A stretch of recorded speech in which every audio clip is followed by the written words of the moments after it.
Shakespeare, As You Like It. All the world's a stage. All the men and women merely players. They have their exits and entrances. One man or woman in his time plays many parts, his acts being 7 ages. At first, the infant, mewling and puking in the nurse's arms. Then the whining schoolboy with his satchel and shining morning face, creeping like a snail unwillingly to school. Then the lover, sighing like a furnace, a woeful ballad made to his mistress's eyebrow. Then the soldier, full of strange oaths and bearded like the pard or the leopard, jealous in honor, sudden and quick in quarrel, seeking the bubble reputation, even in the cannon's mouth. Shakespeare's good, I don't know if you've heard. And then the justice, in fair round belly, with good capon lines, with eyes severe and beard of formal cut, full of wise saws and modern instances, and so he plays his part.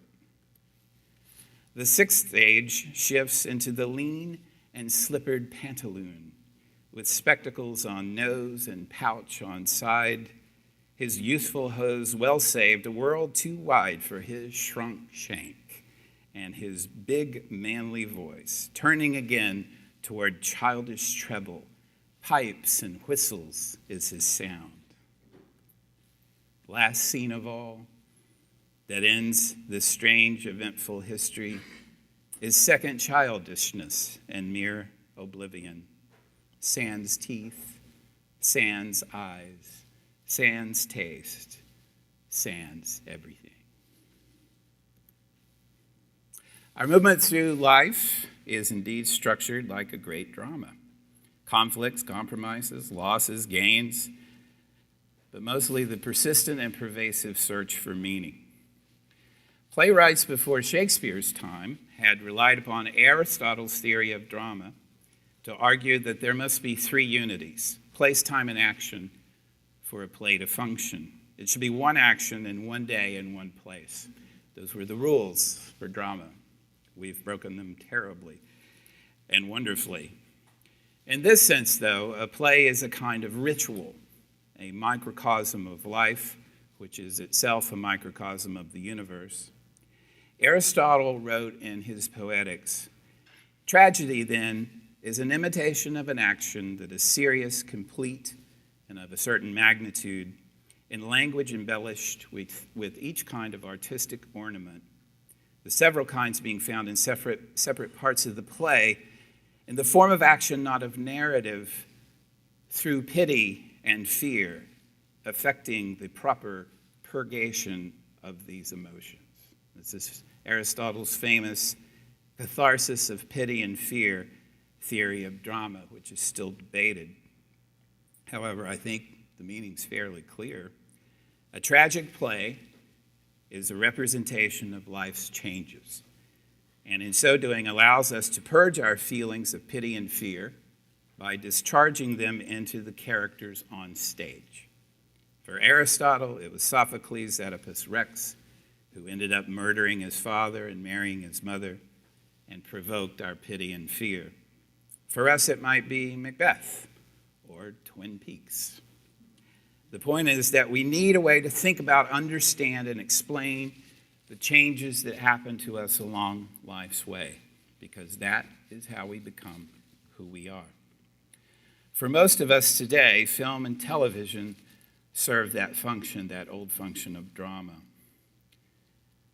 And before and behind drama was all those ways of orienting ourselves along life's way.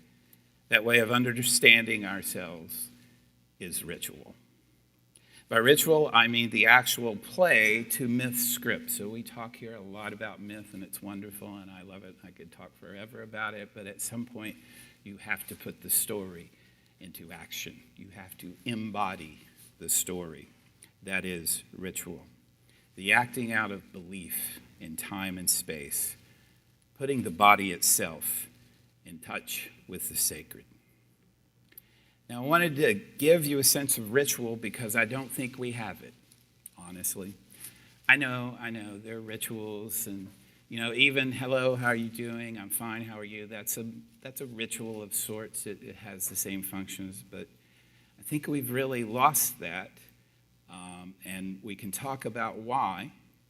So before I talk about ritual and I talk about rites of passage, I wanted to give you a kind of introduction to ritual, because I don't think most of us know what it is because we haven't really experienced it. So I was going to put together something, and then I found this professor at the University of Hong Kong who had done it for me. So if you don't mind, I'm going to steal from him.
So, what I wanted you to see there, the introductory text is fine. I'm going to go over that again, but I just wanted you to see those images of all the rituals.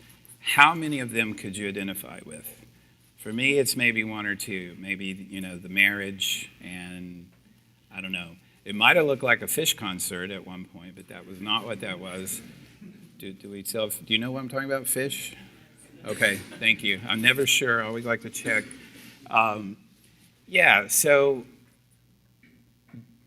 So that goes to my point. I don't think we have this anymore very much. If you've joined the Army, you've had it. I think most of our rituals occur in sporting events, frankly, but we can talk about that. By our, I mean here in America in 2018. Maybe a march, since that's more popular now for some reason. Study of ritual. I want to preface this by showing you where these notions came from. And that's because, again, what you saw here, there's a real danger of exoticization, of saying, oh, look how weird that is. It's understandable. It's one of the records that spins in your head is like, oh, that's a very strange ritual. In fact, if you do a search on ritual, that's going to be your first 3 pages. Look at these crazy rituals. Look at what these people do to themselves. That's exoticization. And it's a kind of voyeurism, and it's a way of marking something that's other. And so I want us to avoid that, and I want you to see where the study of ritual comes from, because they didn't always avoid it.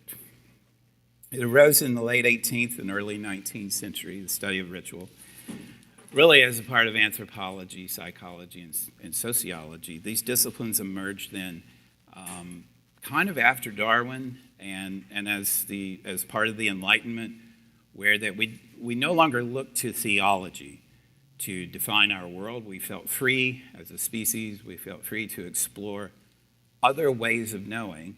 And of course, that way, that primary way, was a scientific way. And so these disciplines like psychology emerged, sociology, the study of individuals, the study of groups, the study of human beings, anthropology, because it was really new.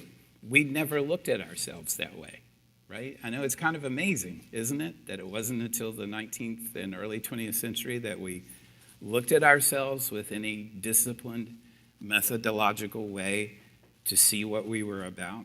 But that tells you a lot about the dominance of the theological paradigm. Well, the scientific method is a paradigm too. It displaced theology for at least many intellectuals and people who wanted to see through this new scientific lens. It was comparative, and so the first thing you want to do if you've been laboring under these theological assumptions is you want to see what other people, unlike you, the other, have been doing, okay? And so you look to, quote, primitive cultures, right? Why would you do that?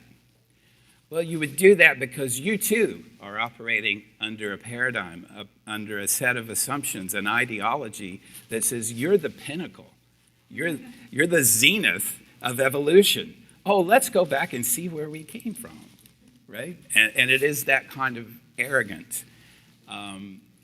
Sir James George Frazer, who wrote The Golden Bough, 12 volumes, we have them in the library, fascinating collection of rituals and practices from all over the world, never left his chair in London, right?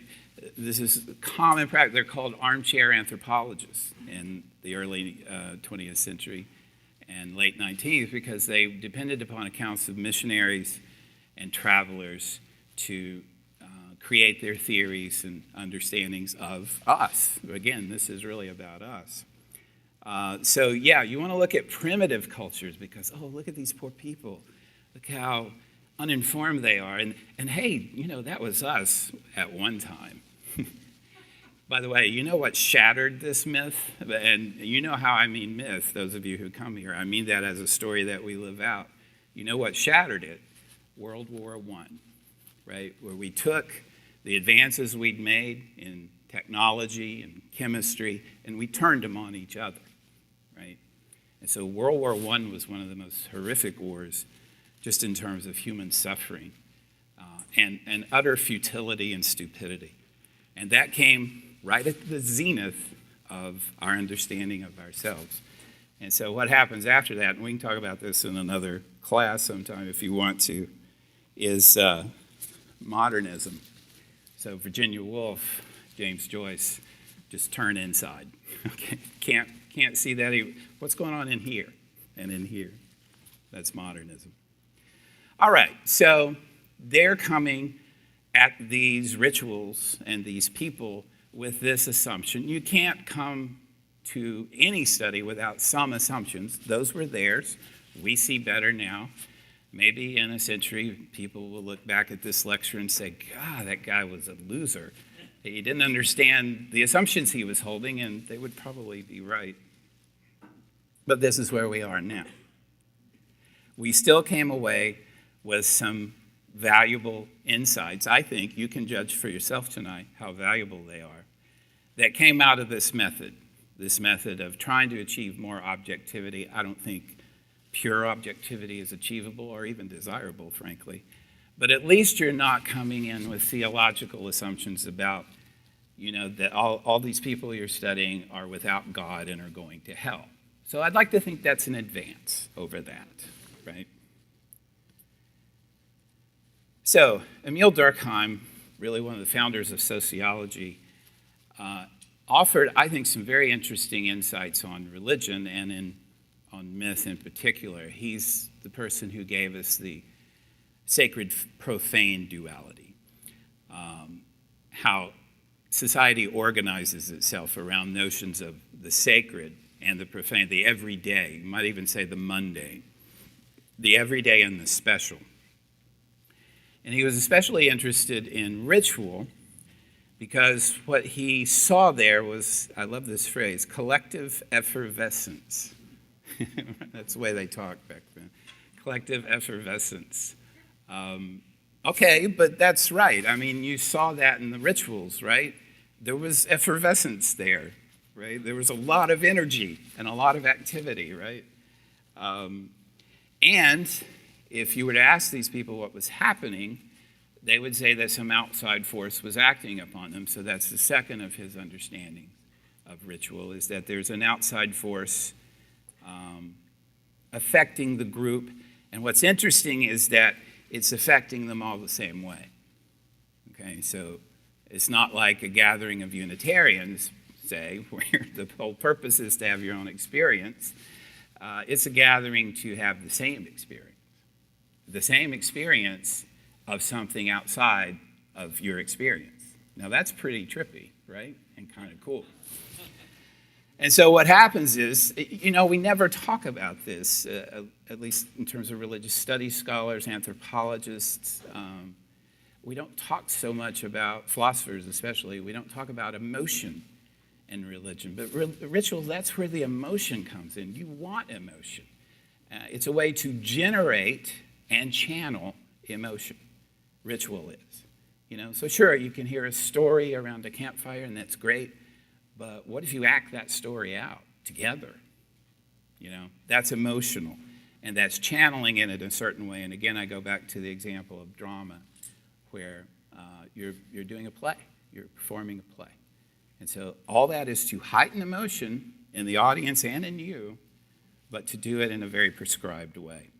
So it generates these feelings, and then in a ritual, Durkheim said, you have something, Freud would say to cathect it to, you would have something to discharge it into or to attach your emotion to, which Durkheim called a totem, some sacred object that would represent this emotion, this experience to you, right? And I think we know about that, right? We have things that, or I do have things that represent powerful experiences for me, and we'll get to the importance of symbolism in a minute, but a totem is basically a concrete symbol that represents, for now, let's just say represents this transcendent experience that happens in the ritual. There's also a moral dimension, Durkheim noticed, and I think he's right. So within the ritual itself, there are very prescribed rules. There are certain things you do and don't do. There are certain places you go and don't go. There are certain people you interact with or not, right? It's a highly prescribed space. That's why I think sports is our ritual. I mean, think about it. A basketball court, there are things you can do on a basketball court that you probably shouldn't do outside a basketball court, like tap a guy on the ass, And there are things outside that you can't do on a basketball court. You can't just walk down the court with the ball. Although Westbrook tried that once and got caught. But yeah, these rules, they're arbitrary, right? Doesn't matter. They're real. And in fact, they create the sacred space along with literal boundaries. the sidelines, the yardage markers, all that. It's literal sacred space and time, because time flows differently, right? You ever watching a football game and somebody says, hey, how much time is left? Oh, 3 minutes. Well, that's about 30 minutes, isn't it? Right? So time flows differently. People behave differently. Same thing as with ritual. And of course, Durkheim, I think he was right about this, that what ritual does is renew the society, right? And we need that. We need that. Why do people go to church why do Christians, I should say, go to church every Sunday? Why do Muslims go to mosque? Why do Jews go to temple? Don't you have it? You've got it, right? You know what's true. Why do you need to keep going back? Because we're human, and time flows, and things fall away, and we forget, and we're always in motion. And life is in motion, and our spiritual life is in motion, and it needs to be renewed. And so there's a kind of death. We're always dying, and we're always being renewed. And sometimes some people think that that continues after our physical death, that you get renewed again. But that's the function of ritual, is to renew. Oh, yes, this is why I believe this. Yes, there's that feeling again, right? Oh, now I feel it. Oh, yes, there's my sacred amulet. Ah, it feels good. I remember this. Or my rosary. Right? Yes, okay, very good. So renewal of the symbols of the group, of the reality that is conjured by the religion, by the society. Now, some of you may know Arnold van Gennep, Dutch anthropologist, and his work was, a lot of these people are folklorists, basically. They're studying the folklore of these tribes and peoples that had never been studied before. They'd been evangelized, but they'd never been studied. And so his theory is simple, sometimes the best solutions, as William of Ockham said, are the simplest ones and the most elegant. He said there are 3 stages to every ritual. Separation, initiation, and return. You saw it in the introductory piece. He called them, in his book, Rites of Passage, he called them preliminal, liminal, and postliminal. Now, let's talk about that a little bit. The word liminal here simply means threshold. And we're going to come back to this because it's actually, I think, the heart of ritual. So what's a threshold? Well, if you're standing at the threshold to this door, you're on the edge of one room. And that's how Van Gennep talked about ritual and religion is a series of rooms you go through.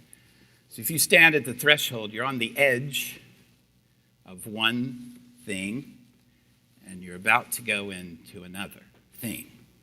Well, for ritual, these things are actually stages of life, identities, right?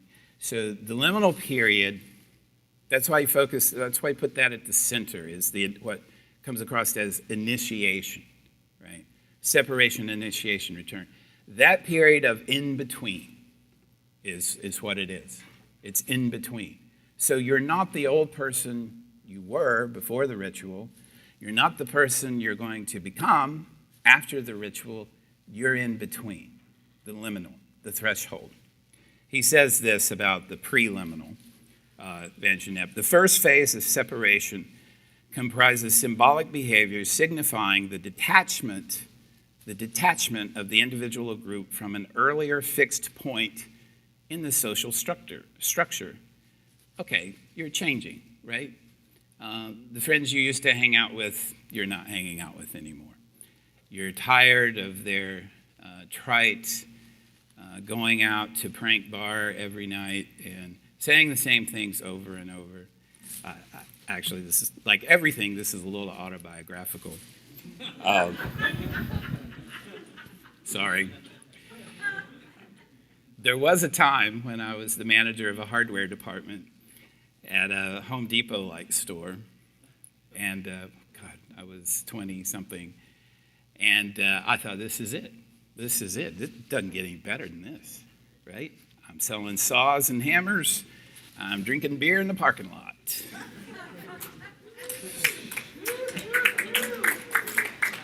With my bros. This is all I need. I'll just let this company transfer me wherever. I'll travel the United States, and I'll sell hardware and drink beer with my bros. Turns out my bros were idiots. Racist, sexist idiots. And I went, oh, these aren't my bros anymore. Preliminal, separation, right? Oh, you guys suck. I don't want to be around you. Then the liminal. Attributes of liminality or of liminal personae, threshold people. I love the way Van Genep writes. It's just so sparse, but just listen to this. The aspects of the liminal or liminal personae, threshold people, are necessarily ambiguous. No kidding, right? So if you've ever been through a divorce or a separation, you had a world, you detached from that world, a little ambiguous after that, wouldn't you say? Yeah, a little bit. Are her friends your friends? Or do you divide them up? And do you go to the same places? And what about the dog?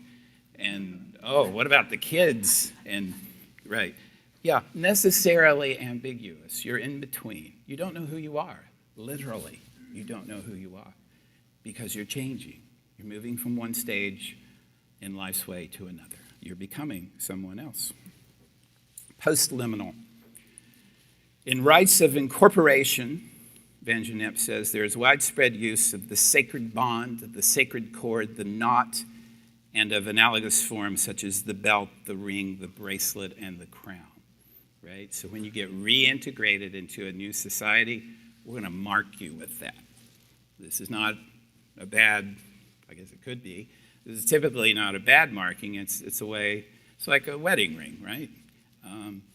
Yeah, I went through this, right? And now I am this person. I'm actually married, but I don't have a wedding ring, so this is not a good example. Again, autobiography will trip you up every time. But you know what I'm saying. There are outward signs we give to people to say we've been through this ritual. Although that's less and less for Americans or Westerners perhaps in 2018 because we have so few of these rituals, at least these dramatic rituals that we're talking about. All right, that's Van Genep. And if this sounds a little familiar, it's because when Joseph Campbell was doing his studies of comparative mythology, he came to Rites of Passage by Van Genep, and he went, oh, that's what I'm seeing. Separation, initiation, return. So for those of you who know the hero's journey with the 12 steps, right, and all that, there are really 3 steps. Campbell just filled them in a little more. Separation, initiation, return. Now, someone who followed Van Genep is Victor Turner, and he saw the potential of the liminal stage, the in-between, and saw ritual as symbolic action. So I said we're going to come back to symbol. Here we are. Turner defines ritual as the prescribed formal behavior for occasions that are not given over to technological routine. All right, we know about that, right? It's basically you're not going to work. Not given over to technological routine, having reference to beliefs in mystical beings and powers. All right, I honestly don't think that's necessary for a ritual, but whatever. Prescribed formal behavior for certain occasions and other particular times and in particular places that are not like work, that are not every day, yes. That's another way of saying it, sacred. Ritual, he says, is a stereotyped sequence of activities involving gestures, words, objects performed in a sequestered place, there it is, sacred space, and designed to influence preternatural entities or forces on behalf of actors, goals, and interests. Okay, so here you begin to see kind of the prejudice of studying primal or primitive peoples in this way, is you kind of fall into this notion of, well, it's all about unseen forces and magic and stuff. Of course, it's not all about that. It was about that for them, or at least the way the anthropologists were seeing them. It's about symbols. And now we're talking, right? Because this is the very nature of ritual. This is the very nature of life. This is the very nature of struggling for something beyond yourself, is a symbol. I want to come back to this at the end, but I want you to remember Victor Turner introduced us to this notion that ritual works via symbol. And you may think, duh, of course it does. Really? Try spitting on a Bible. Try spitting on the Eucharist. That's what he's talking about. It's not the thing. It's pointing to the thing, right? So whatever this is designed to point you somewhere else, not to be the thing. Important distinction. For Turner, too, life crisis, he called it affliction because he studied a sub-Saharan tribe, and they had these things called shades that would come and mess with you. That's actually a fairly common feature in sub-Saharan Africa, is the ancestors will come back. And in China, the ancestors are fairly benevolent. I mean, you got to take care of them. You can't ignore them, but they're fairly benevolent. But in sub-Saharan Africa, these ancestors like to mess with you. So you'll go out for a hunt, and they'll just make your arrow go wrong, you can imagine the guy, I had that gazelle, right? What happened? Uncle Joe. I don't mean to minimize that. I think it's real. I think that's how they thought about it. So life crisis and affliction. So life crisis is stages along life's way, right? Something's changing in you. And something's always changing in you. But there are points along the way that we mark and say, this is a big change. This is a change in your very identity. So life crisis, affliction, sickness. So rituals are often used when someone is sick. One of the most beautiful rituals I know of is the Navajo sand painting, where someone who's suffering gets put in the center of the sand painting, and the medicine man recreates the world around him in sand. Because before everything got mixed up, that's where you want to be, right? Back there. And so we just go back there in the ritual. How beautiful is that? And then you erase the painting, because that was for him then and there. All right, so let's get to this liminal phase. For Turner, the ritual exemplifies the transition of an individual from one state of being to another. And during this phase, ritual subjects are often given new names or no names, right? No names. If you know Jim Jarmusch's brilliant film, Dead Man, the main character, or the main native character there playing opposite Johnny Depp, is named Nobody. Why? Because he was shunned by his tribe and he was not accepted by the colonial ideology. He was not accepted by the American. So he's nobody. And he tells this long story and he ends it with, I am nobody. Right? Exactly. You are nobody if you don't have a group. If you don't have someone you identify with, someone else, you are nobody. Hey, I'm not saying that's a bad thing. I'm saying that's a spiritual path in itself, right? Is to be nobody. And never forget Emily Dickinson. I'm nobody. Who are you? I'm nobody too. Don't tell anyone. They'll banish us, How dreary to be somebody. Something about a bog and a frog. Sorry, can't pull it up. You get the point. All right. Ambiguity, in-betweenness, liminality, demonstrated by the facts that ritual subjects in many of the world's rituals are disguised, hidden, put away. Right? you can't be among us because you're not one of us anymore. So in many initiation rituals, young boys are taken away from their mothers. And they're not put with the men yet. Sometimes they're just put out, because they're not a man. The boy's not a man yet. Certainly not a child, so he doesn't belong with his mother. Not yet a man, so maybe he's with other boys, or maybe he's out on a vision quest alone.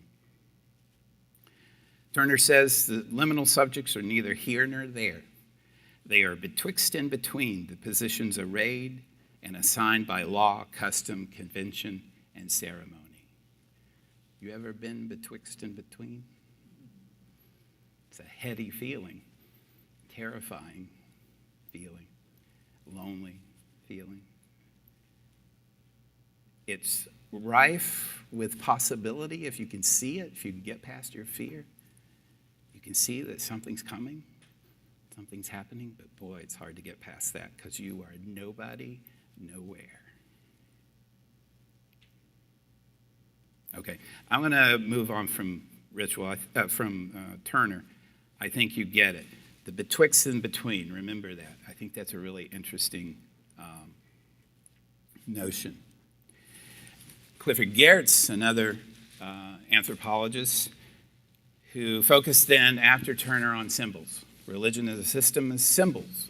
Again, we use not the thing itself, because when the symbol becomes the thing, bad things happen, right? When the symbol is brought down to earth and it becomes, say, an image of Muhammad, and if you really believe that, then you must kill the cartoonists who drew him, right? When the symbol doesn't point beyond itself, then bad things happen because you will be fighting over a text instead of what the text means. You'll be fighting over the text itself instead of where the text is trying to lead you. Symbols. Religion is symbolic, except we often forget that. Symbol, and this is important too, is the way we engage the emotion. So, people like me who live in their head a lot, that's, symbol, okay, I see that's connected to that. But I think for most people, symbols evoke feeling, right? What was I seeing? I think it was today. I saw something and it evoked this emotion, and I was like, stop it. You're giving a lecture. You can't be emotional. Commercials play on this, by the way. So that's why, if you understand the power of symbol, if you find yourself weeping over an AT&T commercial, they know this. They're just going to throw symbols at you, right? And they're going to go right here, and you're going to go, damn it, why am I crying about this grandmother who's calling her grandson? Well, that's the way symbols work. They kind of cut right past the ego, the rational part, and go right to the emotional. Here's, I think, what Geertz offered that was a unique insight on ritual, is that ritual makes these moods, these emotions, realistic. So it's just the opposite effect of what I was saying just now, like where I had this emotion and I pressed it down. When you're in a ritual, it's the opposite. It's like, I have this emotion and it's right. And that's why I will follow the band Fish wherever they go. No matter what it costs me, I will go to this concert, or I should say the Grateful Dead, right? Because I had that, they evoked that emotion in me. And so I'm going to follow them because it felt good, and I like it. And it seems real. It seems more real than my stupid job that I'm leaving to go follow this band for. Right? It seems more real, right? Because it evokes the emotion. All right. Mary Douglas, I want to mention because she's a woman, first of all, and all these men, and arguably one of the most innovative theories of ritual and religion, for that matter, that we have. Hers is, she read a book called Purity and Danger. Purity and Danger. And it's about mainly those weird dietary laws and other laws of taboo in the book of Leviticus. You ever wonder about that? You know, the book of Leviticus, and where you can't do this and you're supposed to do that, and menstruating woman is unclean, but a man who's had a wet dream is unclean, but here's what is that about, right? Well, read her book, Purity and Danger. She'll explain it to you. And basically it's this. I mean, I'm reducing her argument grossly, but this is what it comes down to. The whole is what's holy. The whole is what's holy. So I don't know if you spent much time in Leviticus, but it's a weird place to be. If you're going to offer a sacrifice, you can't offer a sacrifice of a goat that's blemished or three-legged. You can't do it. People who are one-legged or one-armed or diseased in some way, nope, unclean, do not belong to the group, must be expelled from the group. Why? Because what is holy is what is whole, says Mary Douglas, for these cultures, ancient Jewish culture in particular. What the way things were at the creation is the way things are to be clean, to be whole, right? So when you mix breeds and stuff, no.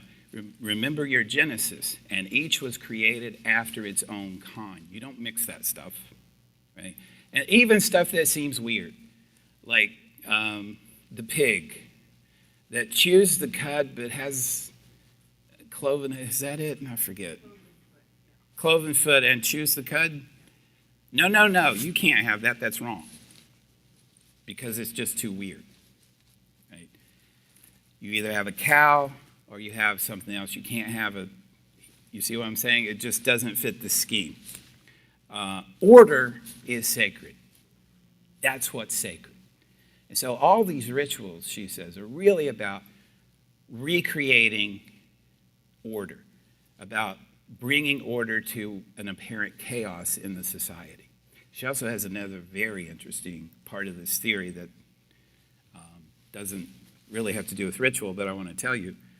So you know there's all this guarding of body entrances and exits in Leviticus, what you eat, discharges, various bodily fluid excretions, and why do you care?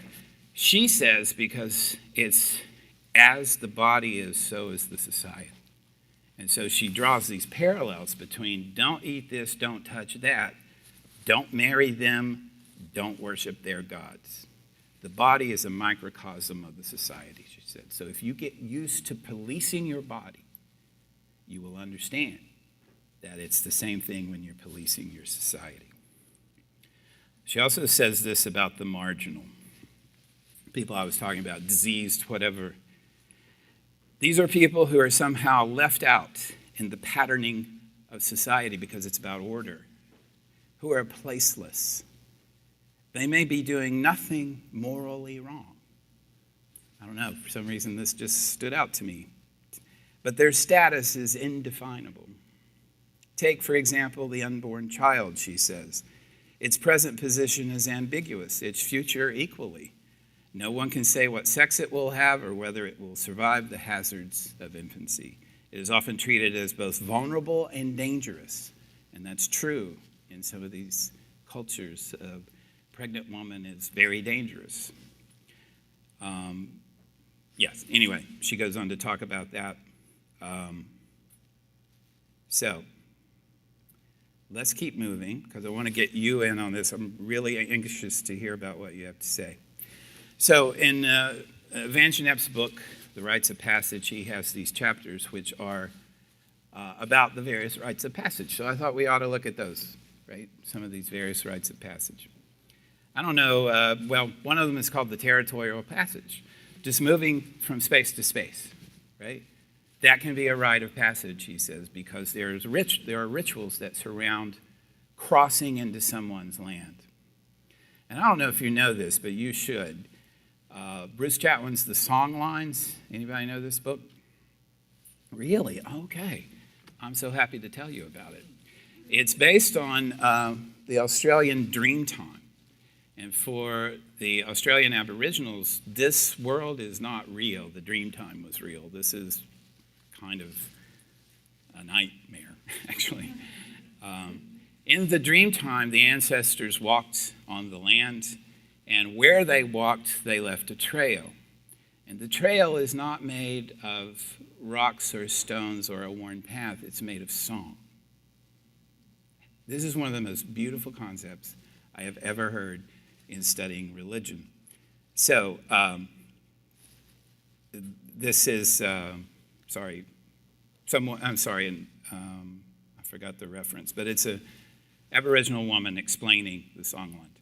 At the most basic conceptual level, think of the songlines as the oral archives of Indigenous history that chart the very creation of the land and sea by the dreaming totems, the animals, it might be lizard, and the various marks, trees, waterholes, rocky outcrops, and creatures among them. The songlines hold the stories of the people and the eternal spirits who inhabit them because, listen to this, melodic variance is used to describe the land. So you go up a mountain, maybe the pitch goes up. The songlines, which also manifest in artworks, dance, etc., transcend language. The songlines or tracks transcend the language groups. They transcend language itself. If you know the song, you can find your way in the outback. And there are no markers, only the song.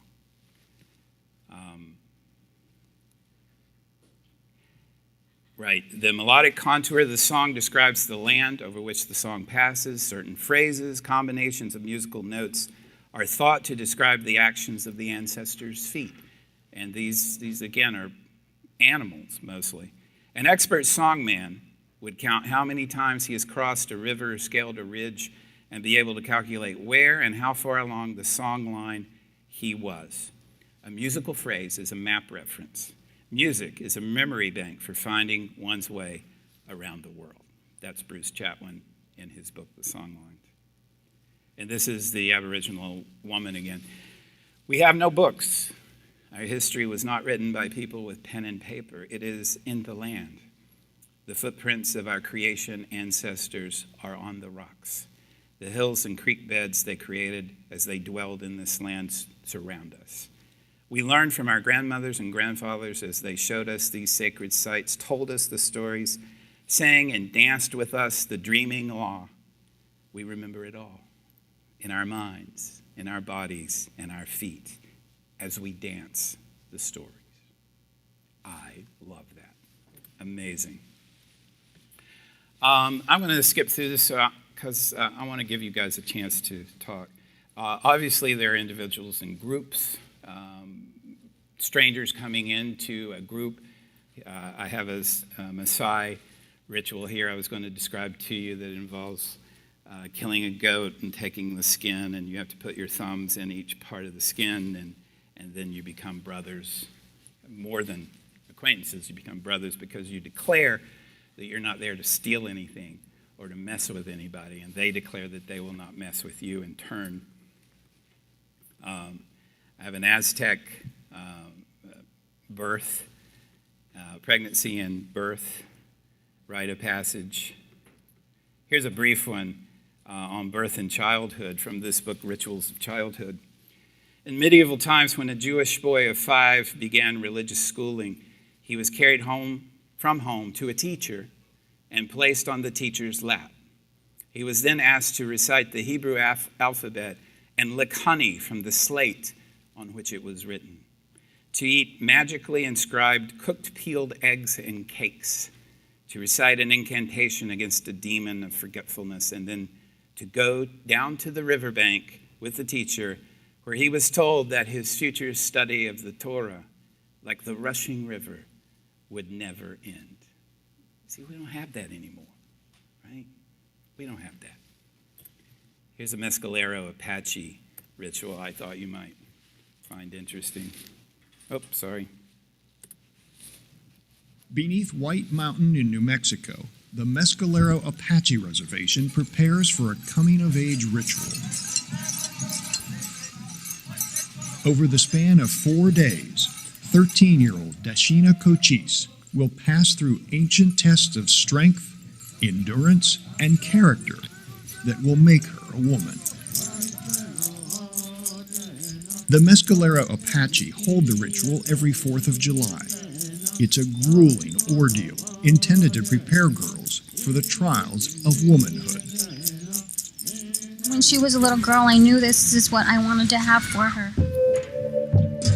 Dashina's mother, Millette, has spent more than a year preparing for this week of ceremony. Family members and friends will help her feed and care for more than 50 guests. The family's most important task is selecting Dashina's medicine woman. Zelda Yaza will instruct Dashina in the ways of traditional Apache womanhood. The 4-day ceremony encapsulates the Apache creation story. Dashina will move through the stages of life: infant, child, adolescent, woman, culminating in an all-night dance that will test her endurance. The ritual begins with the rising of the morning star. The ceremony requires Dashina to live by strict rules.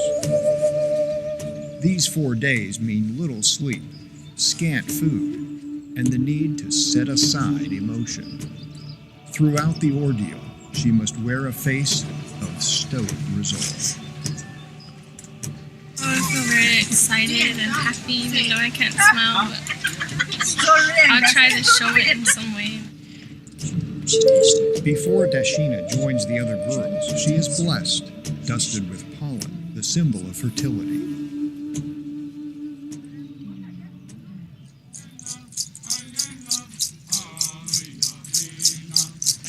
The girls start their journey in a sacred teepee built by their male relatives.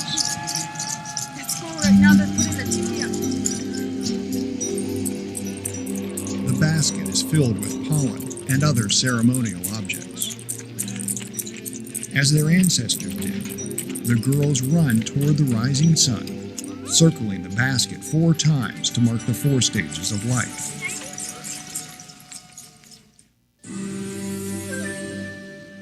The 4th and final day brings Dashina to the cusp of womanhood.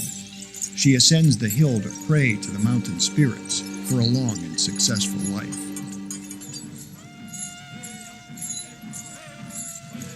With darkness near, it's time to dance beside the ceremonial fire. Dashina and the other girls will dance all night long, much of the time hidden in the big teepee.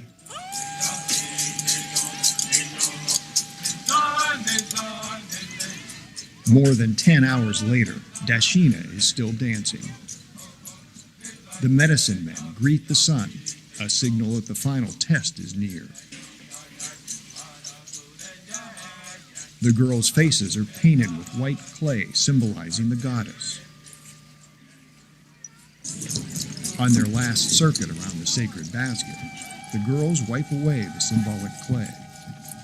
With the falling of the teepee, their rite of passage is complete. Dashina receives her Apache woman's name, Morning Star Feather. Morning Star Feather. Morning Star Feather. Everything went well. She's just going to be a strong woman. Her community gathers, acknowledging that this girl has earned the right to live as a woman of the tribe. As an Apache woman, Dashina serves as a symbol of her culture, renewing and protecting a way of life that's in danger of vanishing.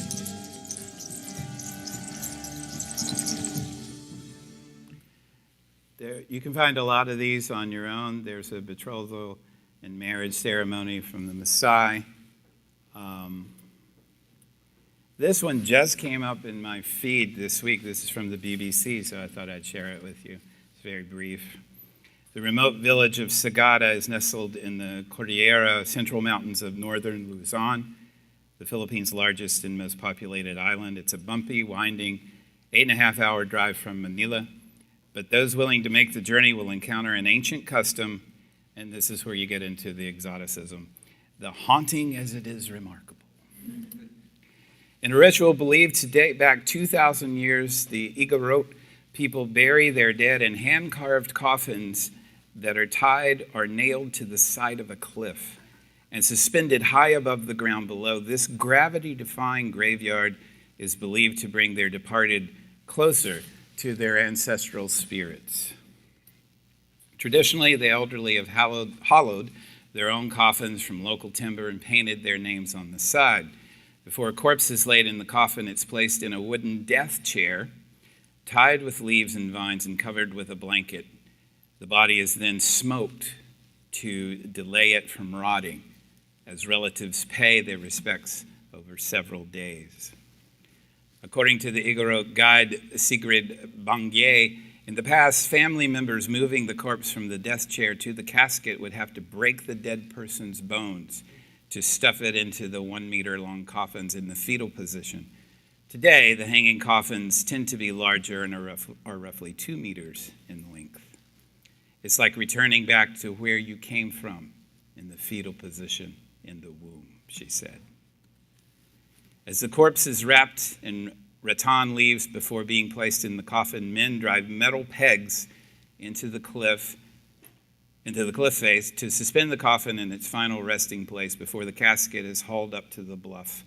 Mourners let fluids from the decomposing cadaver drip onto their bodies, believing that it will bring them luck. This is what happens when the body gets put in touch with the sacred.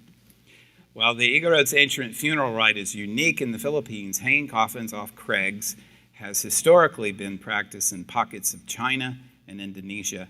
Elsewhere, this cliff face custom ceased long ago, but in Sagada, the tradition lives on. According to Bangye, the last cliff burial took place in 2010. And of course, rituals change because everything changes. In recent years, a trickle of interested travelers has started making the pilgrimage from Sagada to visit the hanging coffins. Ironically, this vertical cemetery has turned into something of a lucrative livelihood for the Igorot people, providing a much-needed economic boost to the village. Capitalism. According to Bangye, there are fewer and fewer hanging coffin burials in Sagada than in previous generations, yet she strongly believes the tradition will continue. In fact, she herself hopes one day to enter the afterlife this way, transforming, as she says, from a tourist guide to a tourist attraction. All right, so what have we learned? Rituals about the body. Oh, you like that? Shaman. The body in sacred space and time. It's public, it's out there, it's not something you can do privately, although that's what we've tended to do for various reasons. The body's the center of our world, so of course the body should be involved in the sacred, but not according to certain theologies. It's a highly structured use of the body, right? Symbol, I talked about the symbol, its doubled nature, how it connects the sacred and the profane. It's about the nature of language and the nature of religion. Magic, we can talk about that later if you want. The manipulation of nature toward our own ends, sympathetic magic and contagious magic. But it's basically about connecting to what William James called that unseen order that rules our lives, or that unseen order that exists and affects us, and trying to connect to that and manipulate it toward our own ends.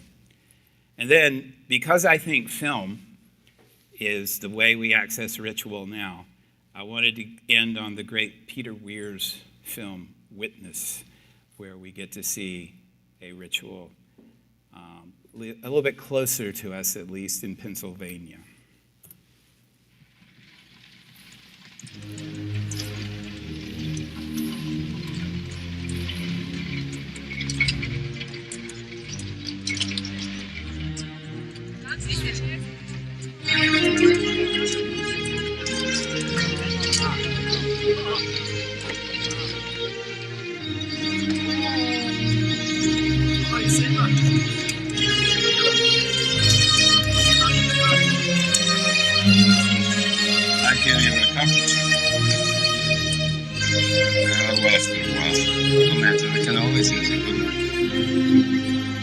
Hurry up now. We have a bond to raise and a day to do it.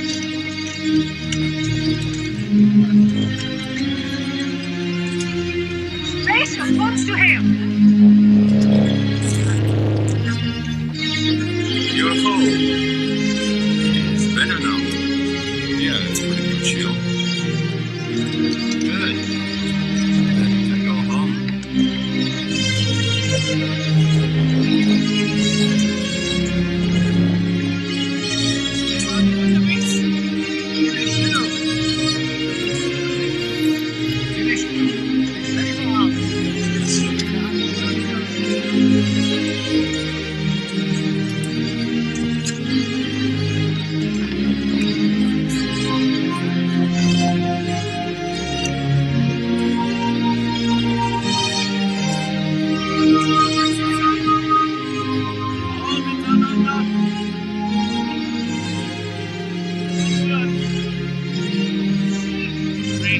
This is right now.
One of the things Victor Turner said that results from moving through this liminal phase, this betwixt and between, this unknowing, this I'm nobody phase, is that you come out with something he called communitas, which is more than just community. It's more than just a group of people gathered at a particular time and place. It's a group of people who've shared an experience. And that is what we're after in ritual, right? Is someone it's a group of people who have gone through a rite of passage together, who understand the symbols, who understand that the symbols point beyond themselves, to understand that there's a reality beyond the world we know, the everyday, our job, that there's something else. And if you know this film, you'll understand why this is so beautiful, because Harrison Ford is John Book. He's hiding out in this Amish community. He's an outsider, and he's a mess. He's kind of a mess. And he exposes some police corruption, so he has to hide out in this Amish village. And he experiences the group. He goes through the rite of passage. There it is. He helped them build a barn. And I love the choreography of the lemonade and the saw, right? Because that's it. Because Alexander Goodunov's character does not like him and wants him to leave. In fact, you couldn't hear it at the beginning, but he says, "So, you're feeling better?" And Harrison Ford says, "Yeah, I'm fine." He said, "Good, you can leave soon then, right?" But communitas, ritual, overcomes that. And right after this scene, they all, of course, sit down for communion. They sit down and have a meal together because they've transcended, right? They've transcended the everyday bullshit. They've transcended their losses. They've transcended their pain. They raised a barn, and it wasn't just for them. It was for the community. Thank you for your attention. That is Ritual.